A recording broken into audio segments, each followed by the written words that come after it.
Well, then I guess we can get started. Of course. Hello, Rabbi Mivasair. Welcome to the show. How are you?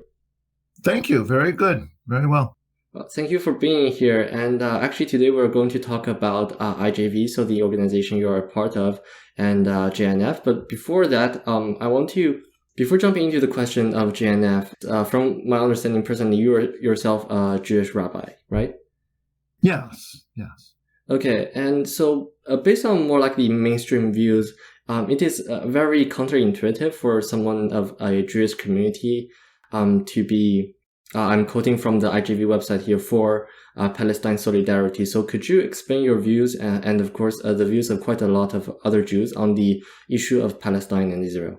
Sure. Okay. So that's actually a very big question. Yes. Right. But I'll do my best. So you just said that it's counterintuitive for Jewish people to be in solidarity with Palestinians. And I think in a way I understand why you're saying that, because generally we don't see it that much, but it should not be counterintuitive. To me, it should be very obvious. So throughout Jewish history, actually from the very beginnings, I could say in the time of the Bible, one of the primary ideals of Judaism, and I'd say like raison d'etre, the whole purpose of Jewish people is to try to make the world a better place and to actively engage with justice and peace. I'm going to sound like a rabbi here for a minute, but in the Torah and in the Bible, we are told that God gave us many, many, many commandments, right? If people know anything about Judaism, they would know that Jews have this idea that God commanded us to do many different things. And in the whole Jewish religion, there are two commandments where the Bible uses the word pursue this thing. In other words, don't just do it when the opportunity comes. I can say an example of that is like, say, keeping the Sabbath. You don't keep the Sabbath on Tuesday or Wednesday or Thursday, but Friday evening when the sun is going down, yes, you have to keep the Sabbath at that time. So that's not pursuing it. That's just doing it when the time comes. But there are two commandments where the Bible says you have to pursue it. You have to get up and go out and make this happen. And one of them, the Bible tells us, justice you shall pursue. And the other one is seek peace and pursue it. So through our tradition, the rabbis have said that those are like so important, justice and peace, that we don't just wait for the opportunity. We have to go and make it happen. So I'm just saying, all through centuries and centuries, that's been a central part of Judaism. And then I would say in the late 19th century, the 1880s, the 1890s, social and political conditions, mostly in Central and Eastern Europe, in some ways were so bad. There was so much oppression and such horrible conditions for Jews living there. And a period of nationalism began in Europe.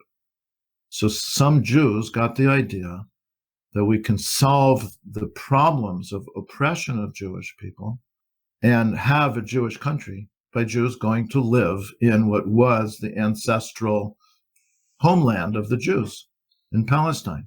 And that began the Zionist movement. And that started a conflict with Palestinians roughly about 100 years ago. And then historically, what's happened is that more and more Palestinians were displaced. Their land was taken, and then more and more like very oppressive measures were taken against them by Jews, So you're saying it seems counterintuitive for some Jews to be standing in solidarity with Palestinians. And I'm saying that I think if we're really true to our Jewish ideals and the vision of what it really even means to be Jewish, it's not just about a kind of a nationalistic ethnic group, but we have a reason of why we're even in this world as Jews, and it is to make the world a better place, a more just and humane and fair place. And if the Palestinians are suffering, then we need to be in solidarity with them. So I think there's a lot of course, a lot of different political reasons and historical reasons for why the large, established, mainstream Jewish organizations don't do that, right? And it makes observers think that it's counterintuitive. But actually, I think it's very integral to Judaism to support the Palestinians in their struggles today. Yeah, then my question will now turn to you, since you talk a bit about the Bible, and since biblical Jewish are for peace and for justice, then why don't more mainstream Jews take on the view of Palestine? Or do you think, what's the obstacle in preventing them to see this issue? Well, it's a really good question. Why don't more Jews see it this way? So I think historically, for centuries and centuries, Jews have lived very precarious lives. Jews have been kind of like visitors or guests in other people's countries, many places all around the world for centuries, and kind of living at the tolerance of other people. If other people accepted the Jews, then they would be okay, for that time. But then over and over and over again, something would change and they would be very oppressed in many different countries. So there's a long history of Jewish powerlessness, vulnerability, and victimhood. I think everybody knows, of course, about the Holocaust, which was kind of the epitome of this. About 1/3 of all the Jews alive in the world were killed about 75 or 80 years ago, which is not very long ago. And before that, it was never done on a huge scale like that. But still, there are many, many, many, many examples all through the centuries of entire Jewish communities being expelled or killed and victimized in so many ways. I'm just saying, so there's a great consciousness among Jewish people of our own vulnerability, which leads to a reaction of wanting strength and a sense of security because we are defending ourselves, finally, after maybe 2,000 years of being victimized. We're not taking it anymore. We have an army. We have borders. We have our own strength. No one's going to do this to us again. And I would say, sadly, I think that's a kind of a dominant view. Your question was, why don't the mainstream Jewish organizations have the approach to Palestine that Independent Jewish Voices does?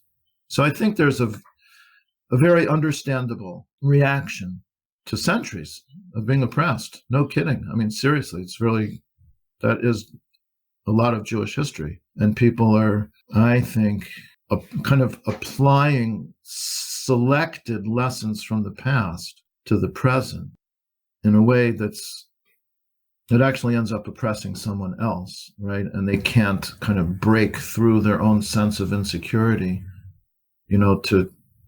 I would say, to kind of readjust their attitudes to deal with the actual reality that we're in right now.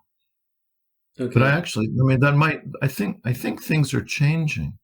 I think what you asked about and what I just described is changing. I think it's largely older generations that have those attitudes. Younger generations, I'll just roughly say people your age or so, I don't think they have that understanding of things so much. So we'll see. And what we do in Independent Jewish Voices is we're really trying to change that, right? We're advocating for people to reevaluate that whole analysis and say that, we don't need to oppress anyone else. We shouldn't oppress anyone else. Even just get people to recognize the reality that Jews are oppressing others, right? But it doesn't need to be that way. A better way to live, and actually quite realistic way to live, is try to live in peace and justice. And we can do that. So we're pushing to change the orientation or the attitude of the mainstream Jewish organizations. Well, thank you for the answer. And then just coming on to a bit back and then jumping onto IJV, and then also regarding the Bible is, as you yourself said, Israel was the ancestral homeland to the Jewish people. So how do you think Israel-Palestine can coexist inside this place? Mm-hmm. Well, I think it just takes a kind of an orientation or an attitude or a vision among people to accept each other, respect each other, and just understand that although Jews have had a very strong relationship with that place on the earth, going back into I could say all the way back to the origins. I think our origins are mostly kind of stories that we tell, but all the way back to the very first person who we identify as like a Jewish ancestor is Abraham. And God told Abraham, go forth from where you are to the place where I will show you and I will give that land to you, right? So all the way back, yes, Jews do have that relationship. It's in our liturgy. It's in our prayers. Like many times every day, we're praying about the land of Israel. Even though that's very, very central part of Jewish identity, it's not exclusive to the Jews. There's always been other people there, right? You see that in the Bible. Always. And all through Jewish history in that land, there have been other people. And today, there are other people. And it makes sense to share it with them. We can live there and they can live there. We can speak our language, they can speak their language. We can learn each other's languages and talk to each other. Many countries work like that, right? We can have our holidays, we can have our stories, we can teach our children our culture, and they can do the same thing. It doesn't have to be a conflict. And I think the conflict comes when anyone wants to have either an exclusive society or a dominant society. And I think the wish to dominate actually comes from a fear of being dominated. And I think I just said it before, I think that's a big part of some Jewish people's motivation is they're very afraid from historical experience of being dominated.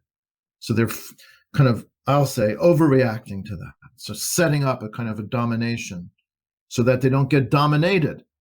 And my sense is Palestinians who were living there, I'll just say 100 years ago, they saw that the Jews were saying, we're coming. This is our home. We're coming here. Thousands and thousands and hundreds of thousands of us are coming. And we're going to make this our place. Well, that means they're going to take it away from the Palestinians. So, of course, Palestinians had a kind of defensive reaction. They don't want their place to be taken away by others. So that sets up a conflict. And if we can just say, okay, we're going to live together. We're just going to live together, we'll share it. I mean, your question is, how can we do that? My answer is, we need a change in our perceptions, our attitudes about each other. And I, again, like to kind of maybe sound like a rabbi, I don't think God intended for humans to divide up the earth in little pieces and say, this is mine and you can't have it. Right? It reminds me of in my mind, like children in the backseat of a car saying, don't put your foot on my seat, and having a big fight about that. It's like, no, we can just live together. Why not? But reality is today, most people who live there don't feel that way. I think they're very afraid of each other. So what I'm talking about would take just a lot of changing attitudes. And actually, I think that's a great role for religion.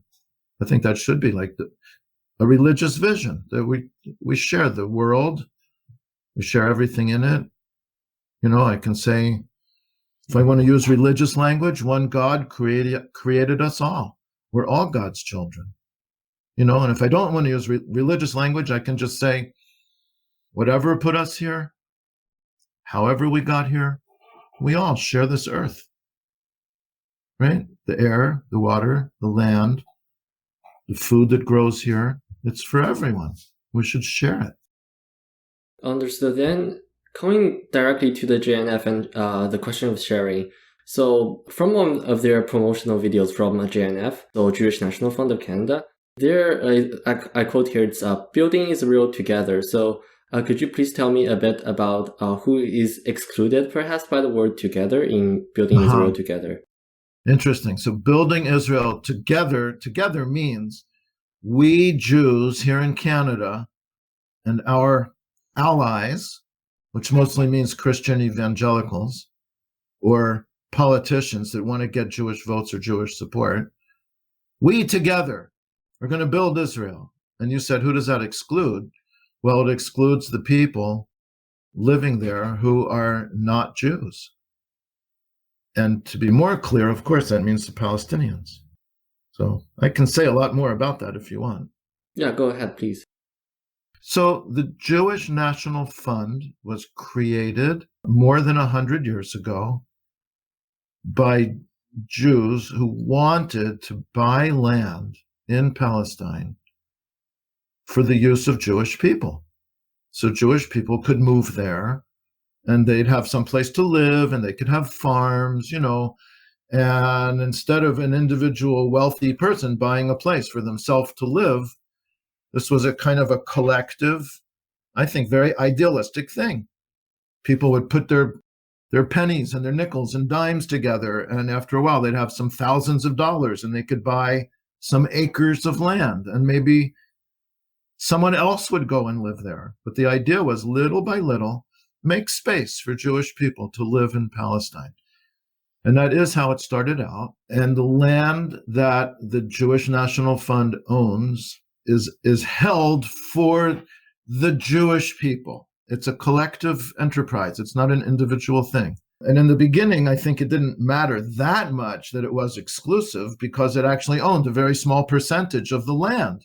Most of the land was still in the hands of other people. But that really changed as time went by, especially in 1947, 48, 49, when the British mandate over Palestine ended, and there was really a war to establish who was going to control that land. And the Jews ended up, I would say, controlling about 80% of it, except for what we call the West Bank and Gaza. And at the same time, the Jews who were doing that also expelled most of the Palestinians from their homes, destroyed their homes, and took their land. So when they took the land, that land that they took was like assigned to the JNF. So the JNF ended up owning or controlling the vast majority of the land. And it is held exclusively for the Jewish people. So what that means is it's a kind of a legal mechanism. And I say legal, I mean it's legal by Israeli law for most of the land to be held in a way that excludes people that are not Jewish. And it's not the government that's doing that. It's actually a private organization. It is a nonprofit organization. It's actually, in Canada, a charitable organization. I would say there's kind of a legal fiction that the government of Israel is not discriminating against its own citizens who aren't Jewish, the 20% of Israel's citizens who are Palestinian Arabs. The government's not discriminating against them. No, it's an NGO that owns this land. And the NGO was set up so Jewish people could own the land. So, with a certain kind of logic, that's perfectly legitimate and fine. But the outcome is that, most of the land in Israel has been taken away and is inaccessible. I don't mean that Arabs or Palestinians are not allowed to walk on it or step on it. Of course they can, but they can't own it. They can't rent it. They can't build a house on it. If say a new housing development is being built or a new town is being started, they can't live there. They can't. They're just excluded. So I'm telling you, that's some historical background, something very important and relevant to us here in Canada, and maybe even why you're talking with me in particular, is the JNF has branches all around the world in countries where there are Jewish populations. And that idea of build Israel together is they raise funds all over the world, the US, the UK, Australia, whatever, South Africa, France, wherever there's Jewish populations, and Canada. And they always try to set themselves up as a nonprofit, charitable organization. So people who give donations can get tax deductions for it. So in Canada, there's an organization called Jewish National Fund of Canada. It raises millions of dollars every year that go to Israel or Palestine. And it's a charitable organization. If a wealthy person wants to give $1 million to it, they can deduct $1 million from the income that they have to pay tax on. So in a way, all Canadian citizens are subsidizing the activities of the Jewish National Fund, which I just described, that actually very clearly discriminates based on ethnic identity, which is against Canadian law. The Jewish National Fund Canada violates Canadian law. It violates Canadian charity law. And this has been brought to the attention of the Canada Revenue Agency, the CRA, that administers this. They don't do anything about it. So that's something that Canadians can work on, to demand actually more accountability from our own government around Canadian law that regulates charitable organizations that get tax exemptions. Like the JNF should not be getting that. I would say if people in Canada want to give their money to that, well, maybe they can. Maybe we shouldn't stop them, but they should not be getting a tax deduction for doing that. I'll just say more. The JNF is directly involved in taking away land that Palestinians live on and have lived on for centuries, directly involved in demolishing Palestinians' homes, directly involved in great violence against Palestinians, and it is supported by charitable donations from people in Canada. Could you give us a bit more example of this kind of oppression? Anybody really interested can just Google it and you'll find so many examples. But within, I'll just say, kind of the recognized boundaries of Israel in the south, which in Hebrew it's called the Negev, in Arabic they call it Naqab, there are many Bedouin who have lived there for centuries and centuries. They have a very clear understanding of where their land is, where their tribe or their clan has lived for centuries. And the Israeli state, in some cases, recognizes that, but in other cases doesn't recognize it, just doesn't at all. Like these people, they almost like they don't exist, So the JNF has had projects. Let me step back. The goal of the JNF is to establish the Jewish people in the land of Israel, to make it a Jewish country. So it does that in many, many, many, many places. So within the boundaries of Israel, of course, there are still many places where the population is mostly Palestinian Arabs. One of those places is in the south, where there's a lot of Bedouin. So in order to change that, the JNF has had many projects going all the way back to the 1940s and even right now to take over land where Bedouin live and declare it. This is a Jewish place, and we're going to build a town or a village or a housing development right here, because you don't own this land. You don't own it. So we own it. We're just taking it. And the JNF does that. And there's the name of the places right now is slipping me a little bit. I want to get it right. I don't want to just make something up. But this is happening right now. And the Bedouin are very almost powerless. They can go back, but then the police can take them away. And then also in the West Bank, in other words, the area that Israel did not control for the first 19 years of its existence, from 1948 to 1967, but did take over in 1967 and continually encroaches on it and takes more and more land away from the Palestinians. This is the West Bank. The JNF is doing the same thing. And I'm sure everyone who pays any attention knows about a place called Sheikh Jarrah, which is a neighborhood in East Jerusalem, where right now, like today, while we're speaking, I'll just say this, this is June, 2021, in this neighborhood of Sheikh Jarrah, a kind of a subsidiary of JNF is actually expelling Palestinians from homes they've lived in for several generations. When I say a subsidiary, again, it's kind of a legal fiction, so that the JNF's hands are nice and clean, and the JNF is not doing this.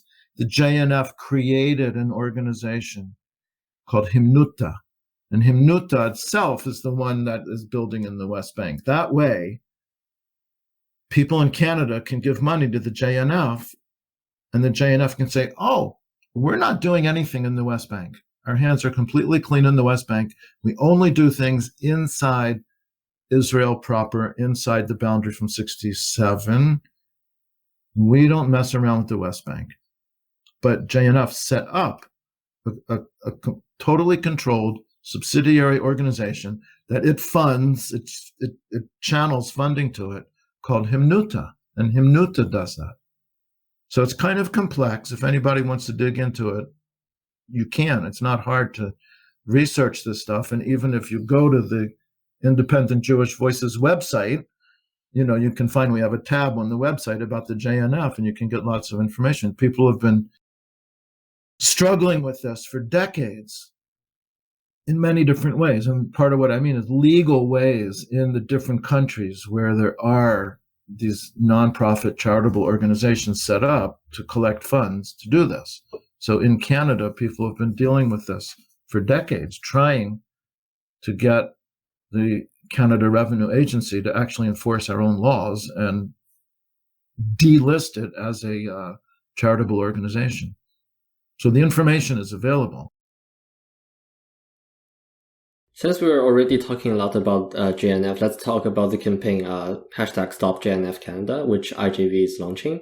And so let's talk a bit about Canada Park. So for listeners of this episode, they might not have seen it, so they can go ahead and Google Ayalon Canada Park. I hope I'm pronouncing that correctly. And it is really quite beautiful if you look just at the images of the park itself.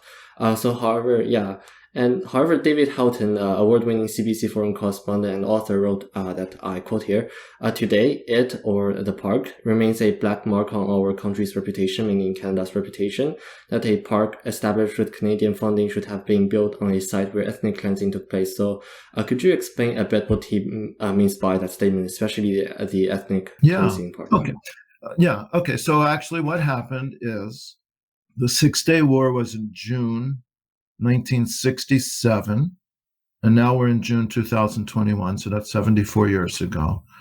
And that was when Israel took the rest of Palestine. It conquered the West Bank. And there was a place where there were three Palestinian villages, one called Imwas. Oh man, I'm not that prepared for these details. There was one called Nuba.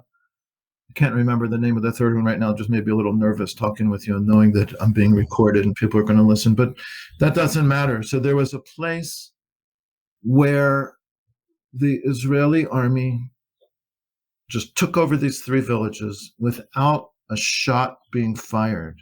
In other words, there were thousands of Palestinians living in their own homes in villages that had schools and shops and gardens there were mosques, perhaps there were churches, and the Israeli army came in, expelled everyone. Every single person was driven out, and their homes and everything were dynamited and bulldozed, literally wiped off the face of the earth into piles of rubble.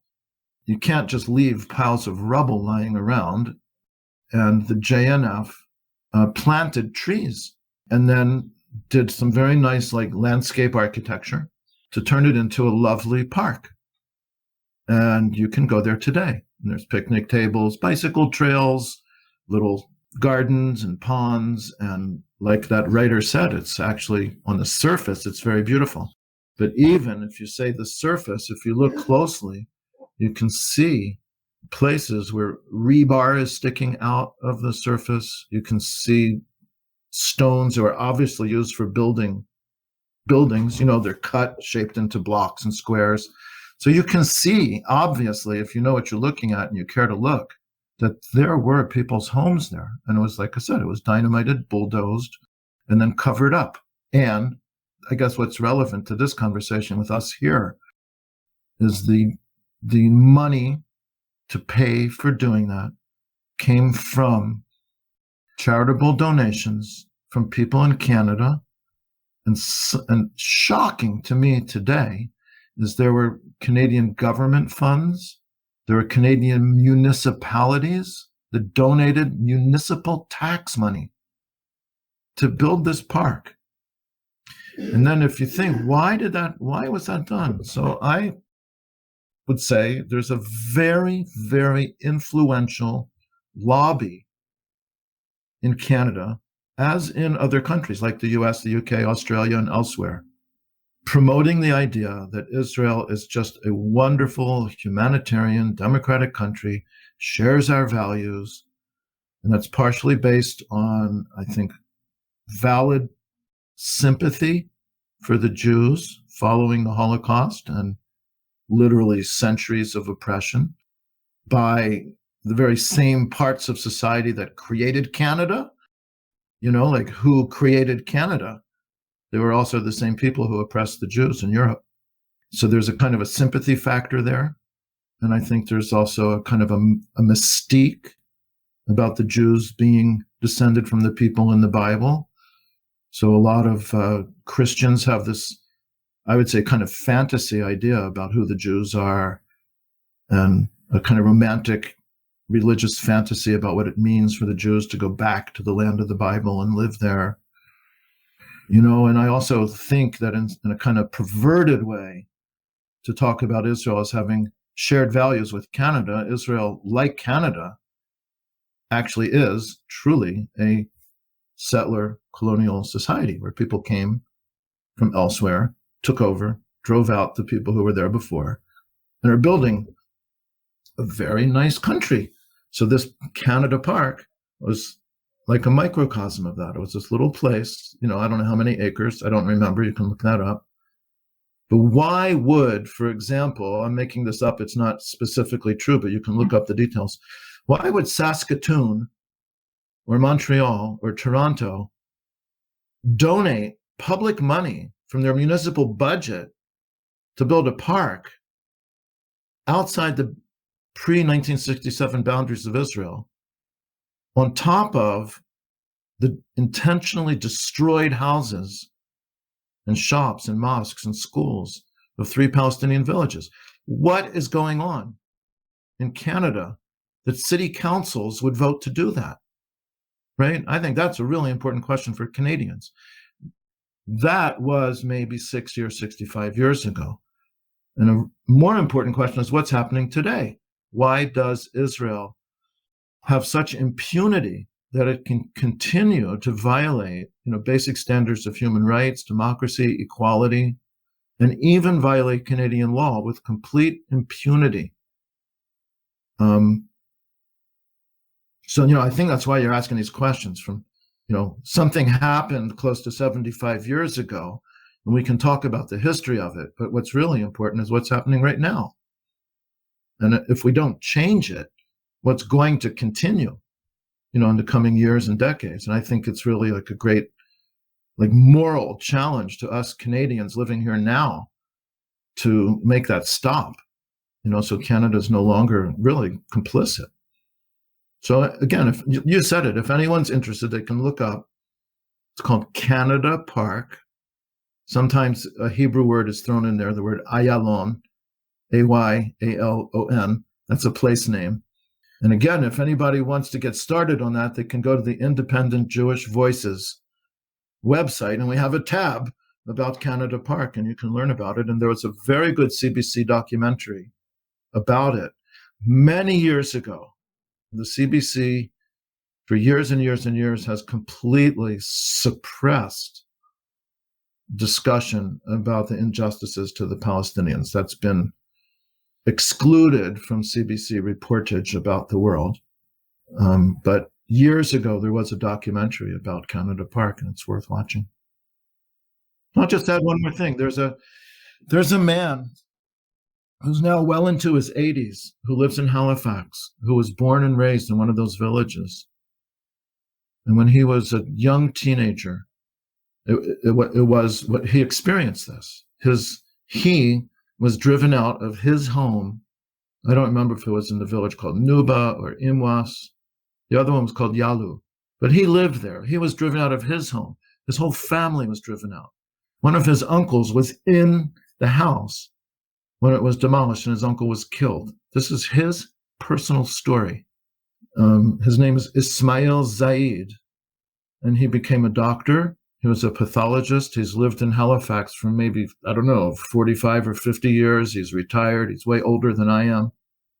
And he reported this over and over again to the Canada Revenue Agency about the ongoing activities of the JNF from the 1940s, when it took over so much land, to 1967, when you can see photographs of bulldozers with JNF logos on them, bulldozing his village that he lived in until that day when the Israeli army drove him and his family out. He's reported it over and over again to the Canada Revenue Agency that has done absolutely nothing.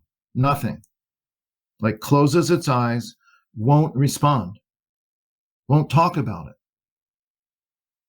Right? So again, that's a question for us Canadians living here now. Like, how do we make the Canadian government do the right thing in this regard?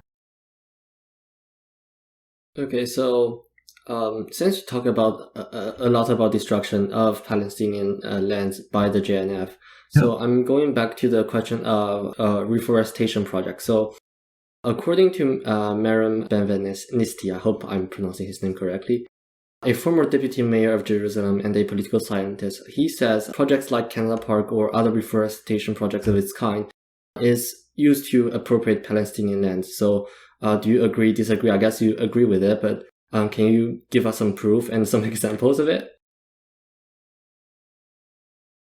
Well, we've already talked about, first of all, Merem Benvenisti. He knew what he was talking about. He was born and raised in Israel. You just said he was deputy mayor of Jerusalem. He was a political scientist.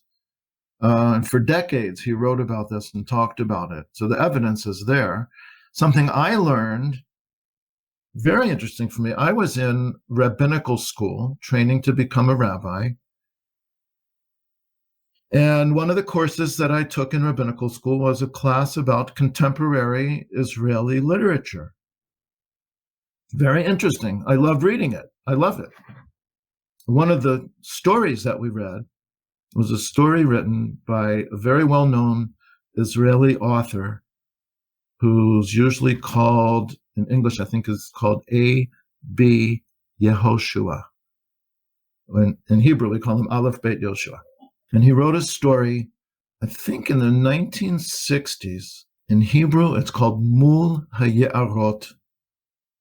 I wish I had the name that it's translated into in English, but it means across from the forest, or almost like looking at the forest.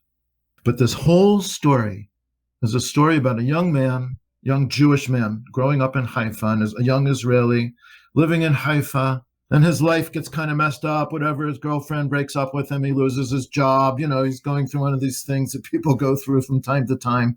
His life falls apart.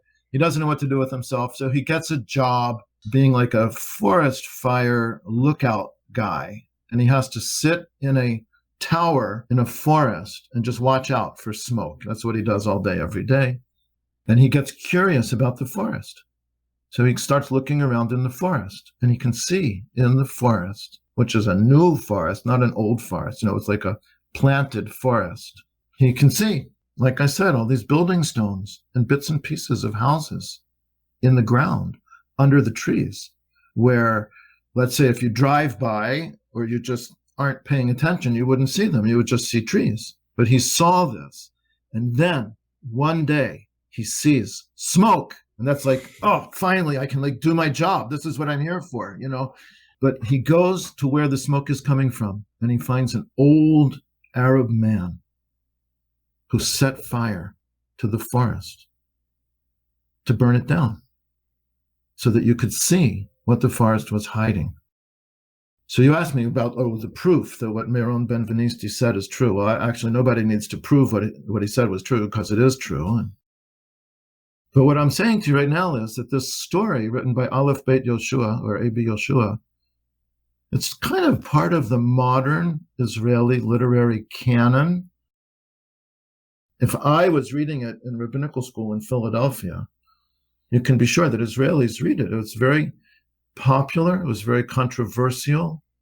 As a writer, he was one of the leading writers in Israel. Totally well known by anyone who would read any literature. They would know him. This story is known.